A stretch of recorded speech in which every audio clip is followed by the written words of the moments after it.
Hey everybody, it's Dan Martin. Today's video is going to be on understanding where you stop delivering force in a swing that allows it to actually pick up more speed and be more efficient.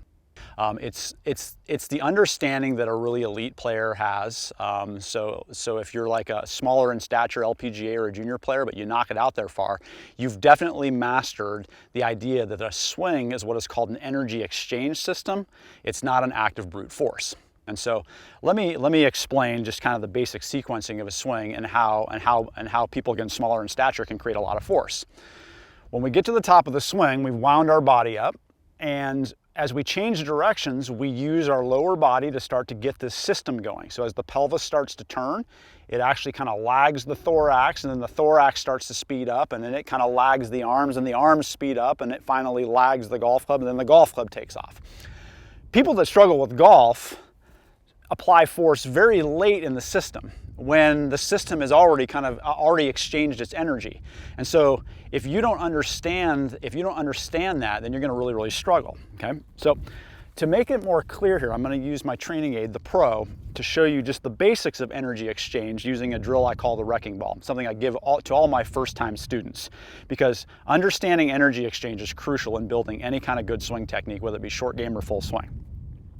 So in the wrecking ball drill here, what we have is I've got my Pro, I've got it shortened, I took the grip off of it so we can just get a very simple energy exchange.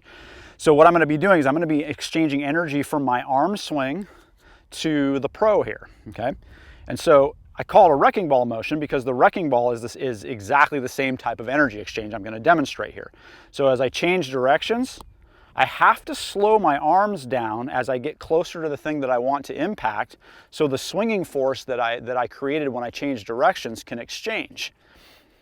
If I do the opposite, I lose my energy. So if I go back, then it swings, and then I try to add force, it's awkward, okay? Now, when I use a rope, I have no choice. It's very intuitive to understand that energy exchange has to happen through the tension of the rope. You rapidly understand that if I try to move this around and try to make something else happen, it doesn't work. So again, good energy exchange looks like this. Accelerate and then decelerate, and that actually puts more energy into what is swinging. So we actually multiply energies in golf based on different segments of the body, doing an acceleration into a deceleration, which the next part continue to pick up energy. Where most golfers struggle is they try to put force at the wrong time. So they start trying to move some of the forces either very early in the swing, or even if they got it started good, they keep trying to speed up at the bottom.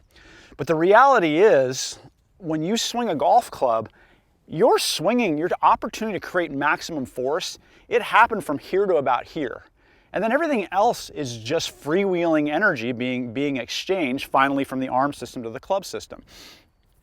And so when you're swinging a golf club, because you can use leverage and you can kind of feel your muscles can kind of take over, and the way our bodies can either choose to swing or to hit, when you try to add those hitting energies, you actually interfere with the swing. And that's why people's impacts look funny and we start to see different ball flight errors or chunks and tops, because I start trying to move energy at the wrong time.